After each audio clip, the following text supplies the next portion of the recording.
वेगवान घडामोडींचा आढावा पूर्ण झालेला आहे। आता काही महत्त्वाच्या घडामोडी सविस्तर। चंद्रपुरात महापालिकेमध्ये सत्ता स्थापनेवरून काँग्रेस नेते विजय वडेट्टीवार आणि खासदार प्रतिभा धानोरकर यांच्यामधील वाद विकोपाला गेला। नगरसेवकांच्या पळवापळवीनंतर आता नगरसेवकांची बस रस्त्यामध्ये अडवून अपहरणाचा प्रयत्न, हाणामारी, शिवीगाळ आणि जीवे मारण्याची धमकी देण्यापर्यंत हा वाद थेट पोहोचला। पुण्यावरून नागपूरकडे प्रवास करताना राजेश अडूर यांच्या बसमध्ये तोंडाला रुमाल बांधलेली एक टोळी शिरली। नगरसेवक राजेश अडूर यांनी हिमतीने या गुंडांचा सामना केला। राजेश अडूर, त्यांची पत्नी अश्विनी, नगरसेवक मित्र सचिन कत्याल, सोफिया खान, अब्दुल करीम शेख, वसंता देशमुख, करिश्मा जंगम आणि इतर नगरसेवक या बसमध्येच होते। सावंगीजवळील गणेशपूर शिवारामध्ये ही बस रोखण्यात आली आणि यानंतर अडूर यांनी पोलिसांना माहिती दिली।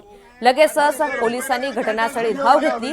राजेश अडूर यांनी सावंगी पोलीस ठाण्यामध्ये या प्रकरणी सौरभ ठोंबरे, कॉनेल शमीम सिद्दीकी यांच्यासह इतर 10 ते 15 साथीदारांविरुद्ध तक्रार दाखल केली आहे।